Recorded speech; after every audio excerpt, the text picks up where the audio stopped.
Hello नमस्कार प्यारे विद्यार्थियों। अपने कक्षा 12 विषय भूगोल प्रायोगिक की सर्वेक्षण फाइल किस तरीके से तैयार करते हैं, तो उसके बारे में आज ये क्लास है अपनी पूरी की पूरी। भूगोल सर्वेक्षण फाइल, इसको अपने हेडिंग टॉपिक वाइज करते हैं। किसी भी क्षेत्र का जो अपने सर्वेक्षण करने जाते हैं तो सबसे पहले उस क्षेत्र की स्थिति क्या है, उसका सामान्य परिचय, उसके बाद उसकी जो भी विशेषताएं हैं, जो भी उसका पास्ट है या वर्तमान किस तरीके का है, तो उसके बारे में अपने लिखना होता है। अपने बात करते हैं अपनी कालीबंगा, जो पीलीबंगा के अंदर हनुमानगढ़ जिले में आता है। उसका एक सर्वेक्षण किया गया, वहाँ पे भ्रमण किया गया। उसी भ्रमण को सर्वेक्षण फाइल के अंदर अपने नोट करते हैं। तो सबसे पहले है स्थिति व सामान्य परिचय। हेडिंग आ जाएगी, इसमें लिखना है कालीबंगा राजस्थान के हनुमानगढ़ जिले का एक प्राचीन एवं ऐतिहासिक स्थल है। यहाँ हिंदू घाटी सभ्यता के महत्वपूर्ण अवशेष मिले हैं।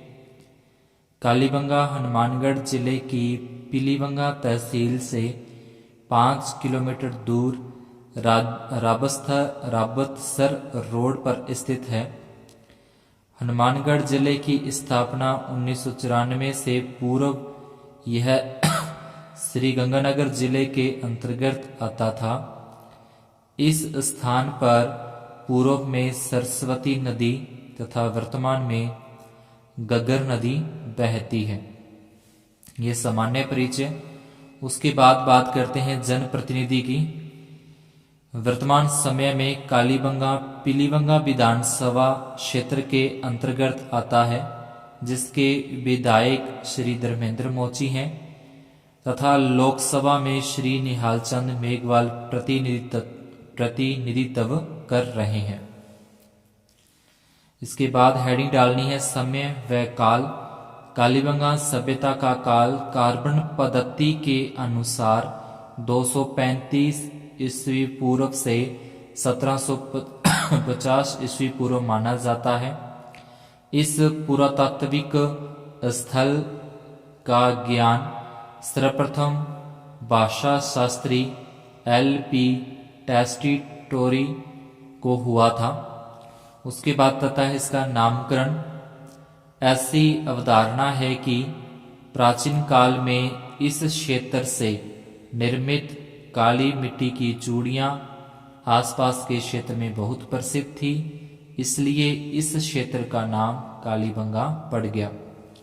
इसके बाद है ऐतिहासिक महत्व व खोज। हेडिंग डालनी है कालीबंगा ऐतिहासिक दृष्टि से अत्यंत महत्वपूर्ण स्थान है। यहाँ से हड़प्पा कालीन सभ्यता के अवशेष प्राप्त हुए हैं। इस सभ्यता की खोज सन 1957 में अमलानंद घोष ने की। इसके पश्चात सन 1961 से लगभग एक दशक तक भारतीय पुरातत्व सर्वेक्षण विभाग की ओर से बीबी लाल और बीके थापर के संयुक्त निर्देशन में उत्खनन कार्य किया गया। यहाँ मुख्य रूप से 2 टीले मिले हैं। कालीबंगा में 2 टीलों पर उत्खनन कार्य किया गया।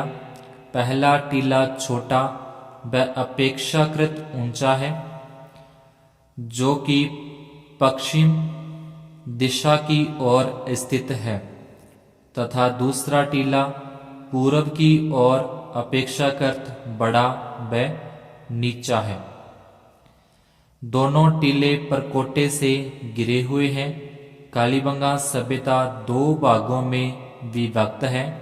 पहला है इसमें पूर्व हड़प्पाकालीन सभ्यता, दूसरा है हड़प्पाकालीन सभ्यता। इसके बाद आता है पूर्व हड़प्पाकालीन सभ्यता के बारे में। कालीबंगा के उत्खनन से यह ज्ञात होता है कि यहाँ हड़प्पा सभ्यता से पहले भी एक अन्य सभ्यता के लोग निवास करते थे। पाक हड़प्पा कालीन बस्ती एक सुरक्षात्मक दीवार द्वारा सुरक्षित की गई थी।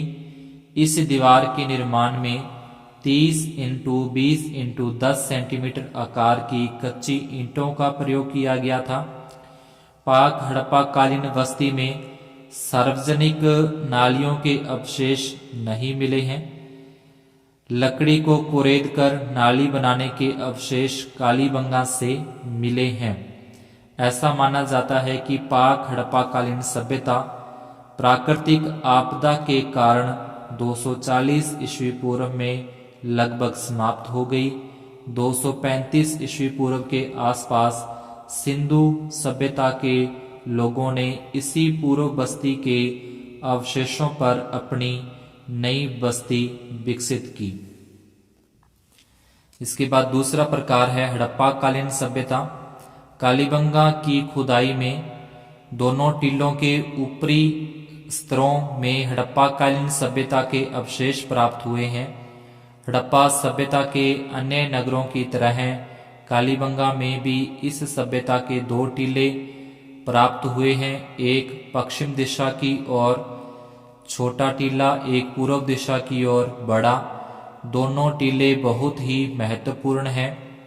संभवतः छोटा व ऊपरी भाग पर स्थित टीला राजा या शासक का आवास था तथा बड़े टीले पर सामान्य प्रजा निवास करती थी। उसके बाद है नगरीय सभ्यता। कालीबंगा में उत्खनन से यह सिद्ध हुआ कि यह एक नगरीय सभ्यता थी। यहाँ पर नगर निर्माण सुनियोजित नक्शे के आधार पर किया गया था। सड़कें उत्तर से दक्षिण, पूर्व से पश्चिम दिशा की ओर समांतर रेखा में थी, जो एक दूसरे को समकोण पर काटती थी। मकान कच्ची व पक्की ईंटों से बनाए गए थे। मकानों के द्वार यानी कि दरवाजे मुख्य सड़कों पर नहीं खुलते थे, बल्कि मोहल्ले की गली में खुलते थे। इसके बाद लिखना है जल निकासी। हेडिंग डाली है जल निकासी। कालीबंगा सभ्यता में घरों से गंदे पानी की निकासी हेतु सड़क के दोनों ओर पक्की ईंटों की नालियां थी जो ढकी हुई थी, तथा मकानों से गंदे पानी की निकासी हेतु लकड़ी की नालियों का प्रयोग किया जाता था। इसके बाद हेडिंग डालनी है कृषि।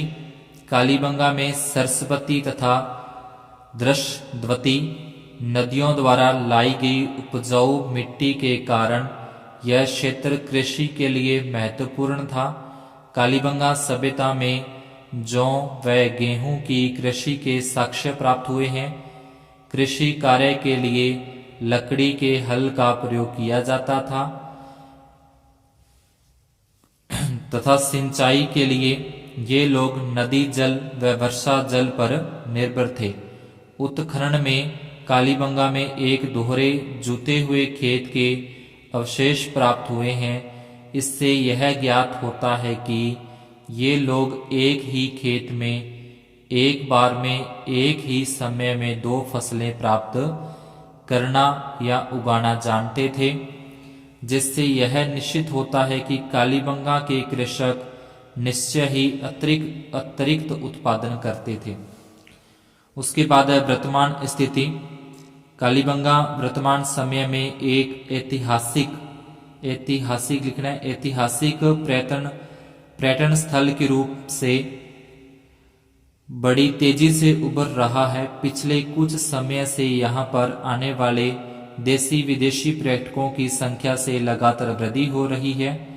कालीबंगा पुरातत्ववेत्ताओं के आकर्षण का प्रमुख केंद्र बना हुआ है। समय समय पर यहाँ अनेक भूगोलवेत्ता ऐतिहासिक तथ्यों की खोज के लिए यहाँ आते हैं। वर्तमान जनसंख्या की बात करें, हेडिंग डालनी है तो कालीबंगा में वर्तमान समय में 2500 लोग रहते हैं, जो कि विभिन्न जातियों, उपलब्धियों व समुदायों से संबंध रखते हैं। कालीबंगा के लोग मिलनसार व मधुर भाषा का प्रयोग करते हैं। बात करें रोजगार की, वर्तमान में कालीबंगा के अधिकांश लोग कृषि कार्यों से जुड़े हुए हैं। प्राचीन काल से ही जहाँ की मिट्टी उपजाऊ रही है तथा सिंचाई जल उपलब्ध रहा है, जहाँ की युवा पीढ़ी का रुझान शिक्षा की तरफ होने से अब इस क्षेत्र में नौकरी करने वाले लोगों की संख्या लगातार बढ़ रही है। सुझाव, अपने को सुझाव भी देना जिस क्षेत्र का सर्वेक्षण किया है कि वहां पे क्या और सुधार हो सकते हैं। तो सुझाव में लिखना है कालीबंगा हड़प्पा कालीन सभ्यता का प्रमुख स्थान है, लेकिन इसके बावजूद भेदभावपूर्ण सरकारी नीतियों के कारण ये स्थल विश्व पर्यटक स्थल के रूप में विकसित नहीं हो पा रहा। बार बार सरकारें और राजनीतिक दल इस क्षेत्र के ऐतिहासिक महत्व को नजरअंदाज करते आ रहे हैं। अतः हमारा सुझाव है कि यदि सरकारी संस्थाएं इस क्षेत्र के ऐतिहासिक महत्व का अधिक से अधिक प्रचार प्रसार करें तो आने वाले समय में कालीबंगा विश्व पर्यटक स्थल के रूप में एक महत्वपूर्ण स्थल के रूप में विकसित हो सकता है। लास्ट में अपने को लिखना है उद्देश्य, जिस क्षेत्र का अपने भ्रमण करते हैं उसका उद्देश्य भी, क्यों वहां पे अपने भ्रमण करने गए उसका उद्देश्य लिखना है। तो क्षेत्र सर्वेक्षण के रूप में कालीबंगा का चयन करने का हमारा प्रमुख उद्देश्य युवा पीढ़ी को इस महान सभ्यता से परिचित करवाना था। तो इस तरीके से ये अपनी पूरी की पूरी भूगोल की सर्वेक्षण फाइल को अच्छे से तैयार करना है। सर्वेक्षण फाइल से भी जो एग्जामिनर है वो प्रश्न पूछ सकता है, तो इसमें भी अपने को पूरा अच्छे से ध्यान रखना है। जो इनकी बातें अपने लिखी उन्हीं टॉपिकों को, ये वर्तमान कालीबंगा जो है उसका नक्शा अपने को इस तरीके से तैयार कर सकते हैं अपने पेज पर कच्ची पेंसिल से या स्केच वगैरह से। इस तरीके से एक नक्शा है जो कालीबंगा, वर्तमान कालीबंगा का, वो नक्शा अपने बनाकर इस हाफ पेज पे चिपका सकते हैं। और साथ में जो कालीबंगा सभ्यता की जो भी आपको इंटरनेट के माध्यम से इनके जो चित्र मिलते हैं उन चित्र को प्रिंट आउट करते हुए इस फाइल में चिपका सकते हैं, जिससे कि ये सुंदर, देखने में सुंदर और प्रभावशाली लगे और एग्जामिनर को भी ये देखने में अच्छा लगे। तो आज की क्लास में अपने इतना ही। धन्यवाद। शुभ दिन।